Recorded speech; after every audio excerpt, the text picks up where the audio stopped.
Well, Manso Clayfer here on Local10.com. A little web extra following Miami's 123-91 win over the Hornets to start off their first round series of the NBA playoffs. Clay, your biggest takeaway from this victory, and there are many ways you can go with it, is what? The Heat are who we thought they were when they're good. We know that this team can be so better than they've been. Sure, but I think we've said all along, when they're at their best, they can beat anybody in the Eastern Conference. If they play like they did on Sunday night, they will beat anybody in the Eastern Conference.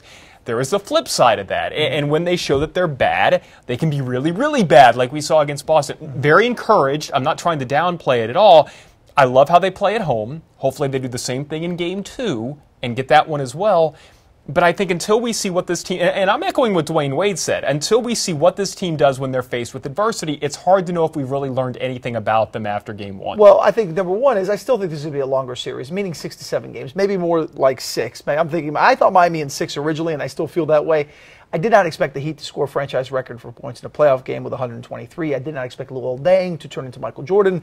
I did expect Hassan Whiteside to have a big game because I think that was the key. But I thought more importantly than that was Erik Spoelstra. I think we saw why Erik Spoelstra is so successful in his career and why he's done so great in the playoffs. He prepared well for this team, and now it's Steve Clifford's job to try to prepare for Game 2.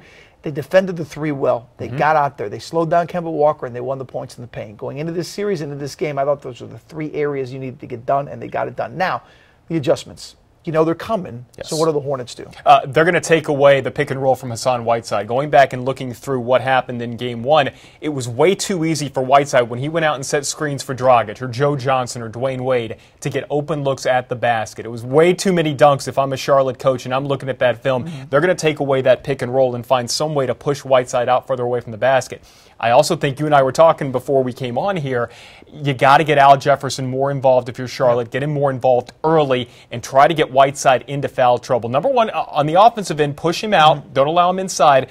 But if you get Jefferson involved on the offensive side of the ball, that pushes Whiteside into a place where he's not comfortable. We saw him. 2 straight possessions, it felt like he got fouls against Jefferson, was in early foul trouble. They had to pull him out of the game.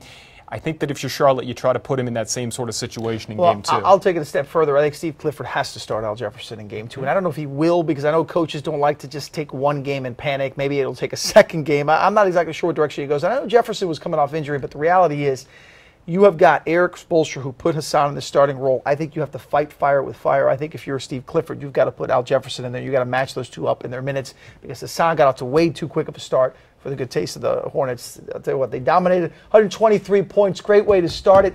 Game 2 coming up Wednesday night back at the American Airlines Arena. What does Erik Spoelstra always say? Series doesn't start until a road team wins. Got to face it. What do we do when we face adversity? Yeah. All the Spoisms. A lot of Spoisms, but here's one thing. I don't care what Spo says. They scored 123 points, a franchise record for a playoff game. That's pretty darn good. They keep doing that, they'll be in good shape in the series.